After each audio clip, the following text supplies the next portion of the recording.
Hello दोस्तों, कैसे हैं आप सब। उम्मीद करता हूँ आप सब ठीक होंगे, स्वस्थ होंगे और मस्त होंगे। तो आज की इस ब्लॉग वीडियो में हम लेकर आए हैं आपके लिए अमूल डेयरी से रिलेटिव जानकारी।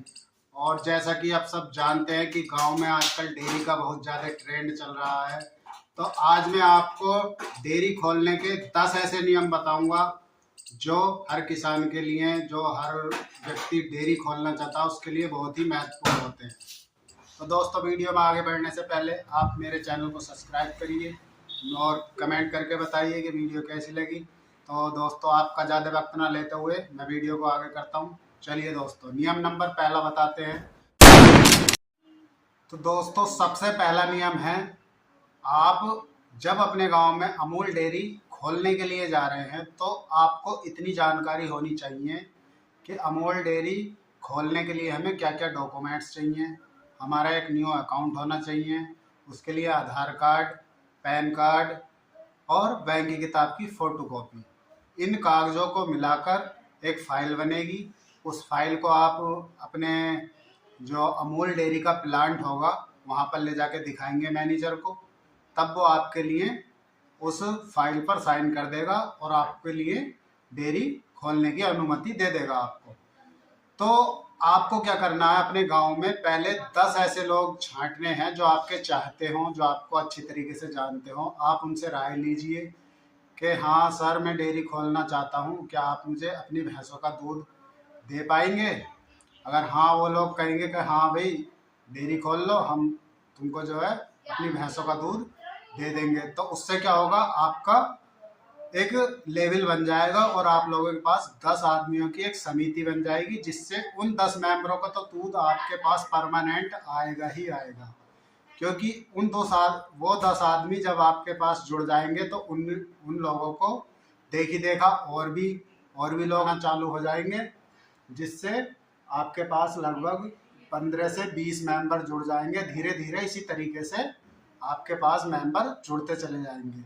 उसके बाद दूसरा नियम यह होता है कि आपका गांव में लोगों के प्रति, यानी कि किसानों के प्रति बहुत ही अच्छा व्यवहार होना चाहिए। आपका बात करने का ढंग बहुत अच्छा होना चाहिए, जिससे लगे कि, क्योंकि आजकल ऐसा ज़माना है कोई किसी की नहीं सुनता भाई, कोई किसी की अकड़ नहीं सुनता।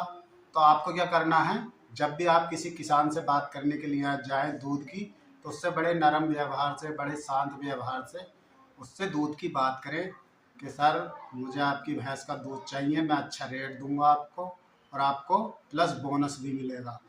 तो दूसरा नियम ये है कि आपको बहुत ही शांत स्वभाव से रहना है, बहुत ही अच्छा व्यवहार करना है उनके प्रति। तो दोस्तों, नियम नंबर तीसरा हमारा ये है कि आप लोग आप लोग जो हैं अच्छी तरीके से, जो सैंपल हमारे पास किसान लेकर आएंगे, तो आपको क्या करना है, उस सैंपल को अच्छी तरीके से हिलाकर, आपके पास एक कीप मिलेगी, पूरा सामान मिलेगा। कंपनी वाले आपको पूरा सामान देंगे, कहना देंगे, मशीन देंगे और तुम्हारा कांटा देंगे, डीपीओ और पर्ची निकालने वाली मशीन। तो उसके साथ आपको एक पली मिलेगी, जिससे कि आपको किसानों का दूध अच्छी तरीके से हिलाते इसलिए ताकि उसमें जो झाग होते हैं वो झाग खत्म हो जाएंगे, और जब झाग खत्म हो जाएंगे तो हमारा दूध अच्छी तरीके से मिल जाएगा। और मिलने के बाद उस सैंपल को अच्छी तरीके से भरना है ताकि उसमें किसी तरीके की कोई मिलावट ना हो और वो दूध अच्छी तरीके से मिक्स हो जाए। और उसके बाद ही उस दूध को अपने वाइब्रेटर में लगाकर तब सैंपल निकालने वाली मशीन में आपको लगाना है। तो इन बातों का आपको ध्यान रखना है दोस्तों, कि जब आप किसानों का दूध लेने के बाद 10 दिन का पेमेंट करेंगे आप, या 15 दिन का, या हफ्ते का, वो आपके ऊपर डिपेंड करता है। तो आपको क्या करना है, पेमेंट समय पर ही करना है। जैसे मान लो आप 10 दिन का पेमेंट करते हैं पहली तारीख से 10 तारीख तक का पेमेंट आपको अगले 2 दिन के बाद करना है या 5 दिन के, वो आपको किसानों को बता देना है कि 10 दिन का पेमेंट इतने दिन के बाद होगा। क्योंकि कोई भी कंपनी है हाथों हाथ कोई पेमेंट नहीं देती है, 5 दिन या 4 दिन या 3 दिन रोक के चलती है। तो आपको पेमेंट बिल्कुल सही समय पर करना है। जिस डेट में पेमेंट आएगा उससे अगले दिन को आप पेमेंट कर दें, या हो सकता है आप उसी दिन कर दें। जैसा आपका बैंक से लेन देन हो उसी तरीके से आप पेमेंट कर सकते हैं।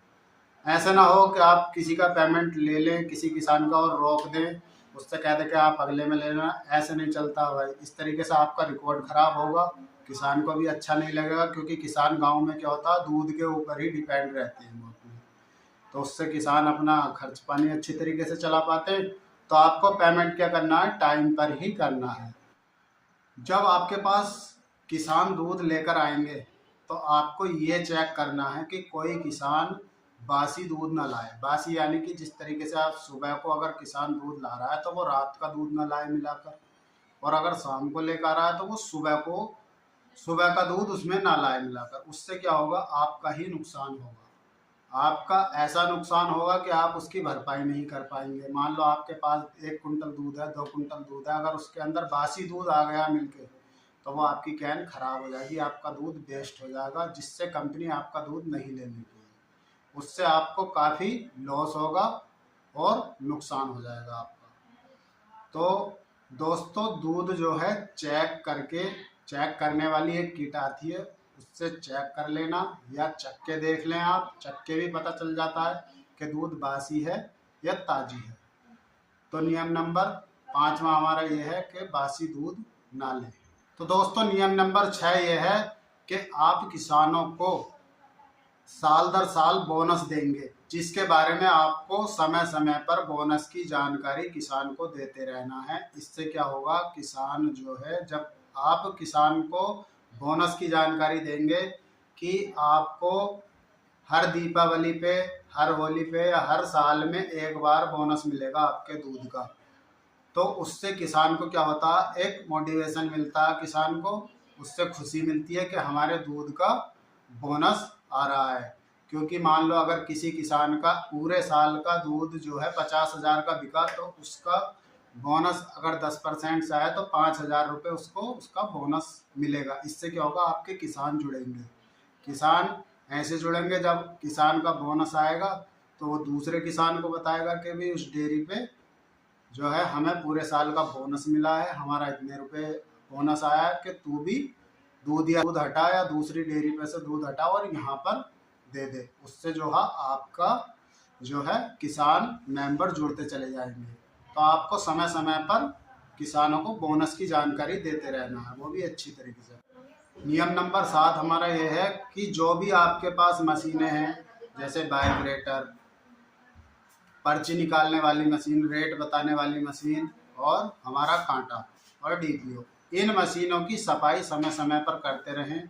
अपने कांटे को समय पर सुखाते रहें, क्योंकि कांटा जो होता है दूध तौलने वाला, वो सीलन आ जाती है उस पर, जिससे 100-200 ग्राम ऊपर नीचे वजन होता रहता है। तो इन चीज़ों की सफाई अच्छी तरीके से करते रहें, कैनों की धुलाई अच्छी तरीके से करते रहें, ताकि कैनों के अंदर खट्टियान ना आ पाए, हमारा दूध सुरक्षित रहे, खट्टा ना हो पाए और हमारा दूध खराब ना जाए। तो जितने भी आपके पास मशीनें हैं उनकी सफाई समय पर करते रहें, उन्हें सुखाते रहें, उससे आपका ही फ़ायदा है। क्योंकि अगर आप इन चीज़ों की सफाई पर ध्यान नहीं देंगे तो आपका दूध खराब हो सकता है, आप लॉस में जा सकते हैं। तो नियम नंबर हमारा 7वां ये है, आपको बहुत ही सावधानी बरतनी है इस चीज़ के बारे में, क्योंकि दूध एक ऐसा प्रोडक्ट है मेरे भाई कि वो सफाई मांगता है। दूध जितनी सफाई आप रखेंगे उतना ही आपका दूध अच्छा होगा, प्लांट में जाएगा, कंपनी जब दूध लेगी तो उसकी इतनी ही अच्छी कीमत आएगी कि जिससे भी आपको भी मुनाफा हो सके और किसानों को भी अच्छा फ़ायदा मिल सके। जब आप किसानों का दूध लेते हैं तो गाय और भैंस, 2 चीज़ों का दूध आता है, गाय और भैंस। तो आप गाय का दूध जो है दूसरी कैन में करें और भैंस का दूध अलग कैन में करें। कभी भी एक जगह मिक्स ना करें, क्योंकि गाय के दूध में फैट कम आते हैं, भैंस के दूध के फैट अच्छे आते हैं। यदि आप गाय का दूध भैंस के दूध में मिक्स कर देंगे तो वो क्या होगा, जो भैंस के फैट हैं, भैंस के दूध के फैट हैं, उनको कम कर देगा, आपको इस तरीके से लॉस होगा। तो आप क्या करते हैं, आपको गाय का दूध अलग कैन में डालना है और भैंस का अलग कैन में।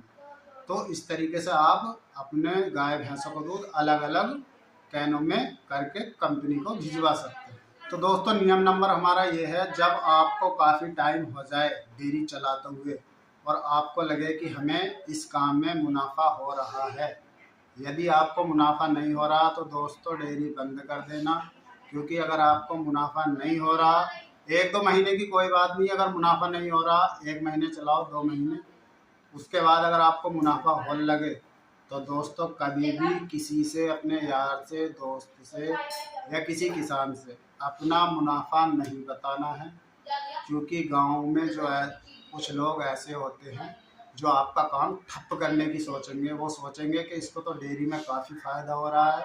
तो दोस्तों उन लोगों से बच के रहना, किसी को भी अपने मुनाफे के बारे में मत बताना, चाहे आप महीने के 5,000 कमाएं या 20,000, आपको वो बात गुप्त ही रखनी है दोस्तों। तो दोस्तों नियम नंबर लास्ट 10वां ये है, आप जब भी डेयरी खोलते हैं तो उसका एक समय होना चाहिए। सुबह के 7 बजे हो या 6:30 बजे हो या 6 बजे हो। आप जिस समय पर सुबह को डेयरी खोलेंगे 7 बजे खोलें, तो आपको करेक्ट शाम को ही 7 बजे डेयरी खोलनी है। ये काम इतना पाबंदी का है दोस्तों, अगर आपके घर में मौत भी पड़ी है, शादी फंक्शन कुछ भी है, तो आपको दूध तो ज़रूर ही नापना पड़ेगा, और वो भी समय पर।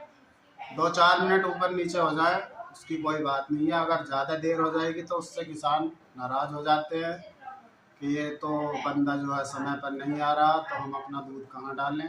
कोई वेट नहीं करता। तो आपको दोस्तों डेयरी समय पर ही खोलनी है, जिससे आप कंटिन्यू दूध लेते रहें, आगे चलाते रहें अपना वो।